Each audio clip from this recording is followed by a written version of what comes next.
నమస్తే నాగేశ్వర్ గారు. కేటీఆర్ అంటూ ఉన్నారు క్యాడర్ ఫస్ట్ అని చెప్పి, వచ్చే ఎన్నికల్లో మేమే అధికారంలోకి వస్తాము అని చెప్పి చాలా కాన్ఫిడెంట్గా చెప్తూ ఉన్నారు సార్. క్యాడర్తో కలిసి ఆయన చాలా ప్రోగ్రామ్స్లో ఈ మధ్య ఎక్కువగా తరచూ పాల్గొంటూ ఉన్న పరిస్థితి. ఈ క్యాడర్ ఫస్ట్ అనే కేటీఆర్ ఈ విధానాన్ని ఏ రకంగా చూడాలి, ఈ వ్యూహాన్ని? అంటే తెలంగాణలో బీఆర్ఎస్ అంటే మీకు అసెంబ్లీ ఎన్నికల్లో భారీగా దెబ్బతిన్న తర్వాత పార్లమెంట్ ఎన్నికల్లో ఇంకా భారీగా దెబ్బతిన్నాయి. మీకు అసెంబ్లీ ఎన్నికల్లో 37% వచ్చాక లోక్సభ ఎన్నికల్లో 17% మాత్రమే పడిపోయింది. ఆ దశలో ప్రధాన ప్రతిపక్ష హోదా అసెంబ్లీలో ఉన్న సమాజంలో ప్రధాన ప్రతిపక్ష హోదా నిలబెట్టుకుంటుందా అనే ప్రశ్న మొదలైంది. భారతీయ జనతా పార్టీ అసెంబ్లీ ఎన్నికల్లో 14% ఓటింగ్ వస్తే లోక్సభ ఎన్నికల్లో 35% ఓటింగ్తో దూసుకొచ్చింది. అంటే రాజకీయం కాంగ్రెస్ వర్సెస్ బీజేపీ అనే దశకు వచ్చింది. ఆ తర్వాత వరుసగా ఎమ్మెల్యేలు వెళ్ళిపోవడం మొదలుపెట్టారు. 10 మంది ఎమ్మెల్యేలు పోయారు. ఇంకా అసలు 2/3 ఖాళీ అవుతుంది. శాసనసభ పక్షమే విలీనం అని ప్రకటిస్తారు అనే దశకు కూడా వెళ్ళింది. ఈ రెండు పరిణామాలు వచ్చాక టీఆర్ఎస్ కార్యకర్తల్లో నీరసము, అసలు టీఆర్ఎస్ అనే పార్టీ తెలంగాణలో థర్డ్ పార్టీగా మారిపోతుంది, ఒక పొలిటికల్ ఫోర్స్గానే మిగలదా అనేటువంటి చర్చ స్టార్ట్ అయిన సమయంలో జరిగిన పరిణామాలు బీఆర్ఎస్కు ఆశను కలిగించాయి. మొదటి పరిణామం ఏంటంటే భారతీయ జనతా పార్టీ స్వయంకృతాపరాధం. 35% ఓటింగ్ వచ్చిన ఆ పార్టీ సమర్థవంతంగా ప్రధాన ప్రతిపక్షంగా సమాజంలో అవకాశం ఉండి కూడా ఆ రోల్ ప్లే చేయలేకపోయింది. అసెంబ్లీలో ఎలాగో నెంబర్స్ కూడా బీజేపీకి బీఆర్ఎస్ కన్నా తక్కువ ఉన్నాయి. బీఆర్ఎస్కున్న నాయకులు ఆ బీఆర్ఎస్కు ఉండేటువంటి లెజిస్లేటివ్ డిబేట్స్ ముందుకు తీసుకెళ్ళగలిగే కేటీఆర్, హరీష్ రావు లాంటి నేతలు బీజేపీకి అసెంబ్లీలో లేకపోవడం, ఉన్నవారు కేటీఆర్, హరీష్ రావుతో పోటీ పడలేకపోవడం అర్థం చేసుకోగలం. అసెంబ్లీలో 4+4 ఆఫర్. మొదటిసారిగా కంట్రీ డిలైట్ పాలని 4 రోజులు ఆర్డర్ చేసిన వాళ్ళకి మరో 4 రోజులు ఫ్రీ. ఇంకెందుకు ఆలస్యం, యాప్ని డౌన్లోడ్ చేసుకోండి. Download the country delight app now. కానీ సమాజంలో 35% ఓటింగ్ వచ్చి ప్రతి అంశానికి కాంగ్రెస్ ప్రభుత్వాన్ని ఛాలెంజ్ చేసి పార్టీని సమాయుత్తపరిచేటువంటి స్థాయిలో బీజేపీ రోల్ ప్లే చేయలేకపోయింది. దానికి కారణం ఏంటంటే ఆ పార్టీకి కనీసం ఒక అధ్యక్షుడు కూడా నియమించుకోలేకపోవడం, నాయకులుగా కిషన్ రెడ్డి, బండి సంజయ్ వ్యాఖ్యానాలు చేయడం, స్టేట్మెంట్లు ఇవ్వడము తప్ప ఒక యూనిఫైడ్ అపోజిషన్గా ఒక సర్వశక్తుల్ని సమాయుత్తం చేసుకొని అధికార పార్టీకి వ్యతిరేకంగా పోరాటం చేయగలిగే సత్తాను భారతీయ జనతా పార్టీ చూపెట్టలేకపోయింది. అది బీఆర్ఎస్కు కలిసి వచ్చిన మొదటి అంశం. రెండవ కలిసి వచ్చిన అంశం ఏంటి అంటే కాంగ్రెస్ పార్టీ ప్రభుత్వం పట్ల ఎంతో కొంత అసంతృప్తి మొదలు కావడం. ఈవెన్ ముఖ్యమంత్రి కూడా ఈ మధ్య ఇంటర్వ్యూలో చెప్పినట్టు మీడియాలో వచ్చింది, ప్రతిపక్షాల అబద్ధాలను కూడా ఎంతో మేరకు ప్రజలు నమ్ముతున్నారని. ప్రతిపక్షాల అబద్ధాలు చెప్తే నమ్మారా, లేదా కాంగ్రెస్ ప్రభుత్వ తప్పుల వల్లనే ప్రజల్లో అసంతృప్తి మొదలైందా? ఈ అసంతృప్తి ఇప్పటికిప్పుడు కాంగ్రెస్ ప్రభుత్వాన్ని గద్దెదించాలి అని ప్రజలు కోరుకుంటున్నారనే స్థాయిలో ఉందని నేనేం అనడం లేదు.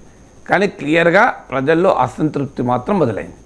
ఈ అసంతృప్తి మొదలు కావడం ఎప్పుడైనా అపోజిషన్ స్పేస్లో ఎవరు ప్రామినెంట్గా ఉంటే వాళ్ళకు ఉపయోగపడుతుంది. మీకు కేసీఆర్ ప్రభుత్వం పట్ల అసంతృప్తి పెరిగినప్పుడు గుర్తుండే ఉంటుంది, మొదట్లో దుబ్బాక, హుజూరాబాద్ జిహెచ్ఎంసీ సమయంలో అపోజిషన్ స్పేస్లో బీజేపీ ఆ రోల్ ప్లే చేసింది కనుక బీజేపీకి లాభం అయింది. ఆ తర్వాత కాలంలో బండి సంజయ్ తొలగింపు, కాంగ్రెస్ రాజకీయాల్లోకి రేవంత్ రెడ్డి ముందుకు దూసుకురావడం, ఈ రెండు పరిణామాలు వచ్చాక కేసీఆర్ ప్రభుత్వం పట్ల ఉన్న అసంతృప్తిని ఛాలెంజ్ చేసి ఛానలైజ్ చేసే ప్రిన్సిపల్ అపోజిషన్ ప్లేయర్గా కాంగ్రెస్ ముందుకు రావడంతో కాంగ్రెస్ లాభమైంది, ఆ పార్టీ అధికారంలోకి వచ్చింది.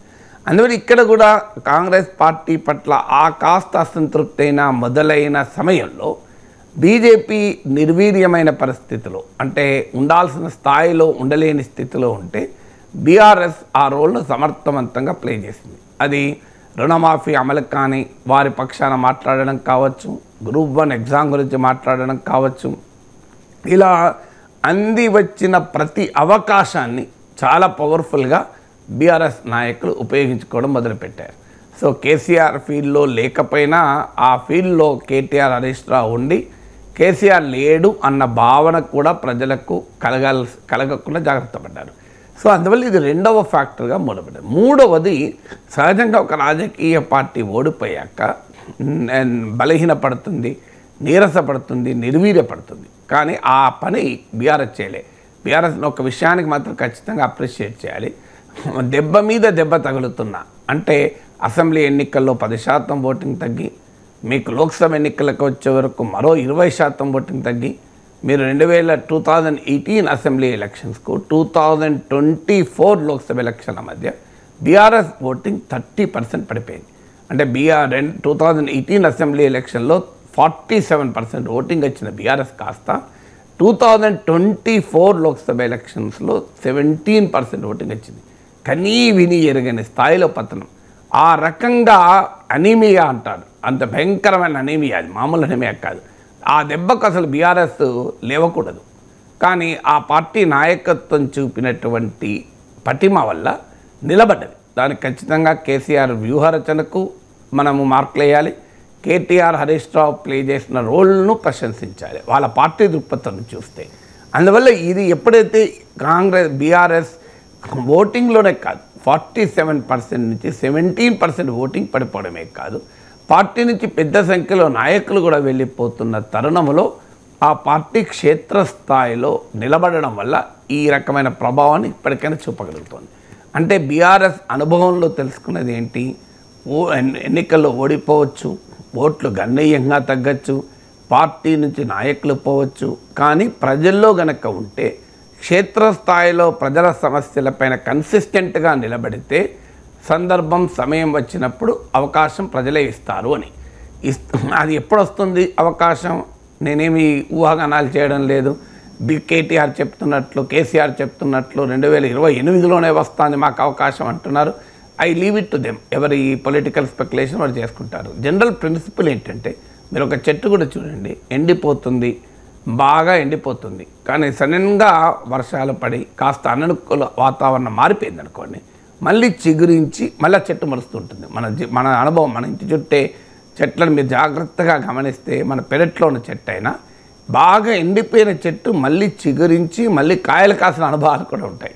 అంటే అర్థం ఏంటి? ఆ చెట్టు కనుక ఆ సర్వైవల్ ఇన్స్టింక్ట్ ప్రదర్శిస్తే, అంటే ఎండిపోయినా కూడా అననుకూల వాతావరణ పరిస్థితులను తట్టుకొని కనుక నిలబడితే అవకాశాలు వస్తాయి, సందర్భం వస్తుంది, మళ్ళీ దాన్ని ఉపయోగించుకుంటారు. అందువల్ల బీఆర్ఎస్ క్షేత్రస్థాయిలో ఆ ప్రజెన్స్ చూపెట్టగలిగింది కనుక దానికి కాస్త పర్సెప్షన్ అడ్వాంటేజ్ వచ్చింది.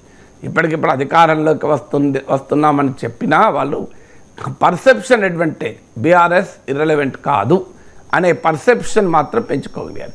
ఆ పర్సెప్షన్ నుంచి బిల్డ్ చేయదలుచుకున్నారు. పర్సెప్షన్ అనేది ఫస్ట్ స్టేజే. సెకండ్ స్టేజ్కి వచ్చేవరకు ఏమైందంటే పర్సెప్షన్ కాస్త రియాలిటీగా మార్చుకోవాలి. ఆ ప్రాసెస్లో బీఆర్ఎస్ ఉంది. ఆ ప్రాసెస్లో భాగంగానే ఏప్రిల్ 27న వరంగల్లో భారీ బహిరంగ సభ పెడుతున్నారు. ఆ ప్రాసెస్లో భాగంగానే దానికి సన్నాహక సమావేశాలు పెడుతున్నారు. నిన్న కేటీఆర్ కరీంనగర్లో పెట్టిన సభ కూడా అదే.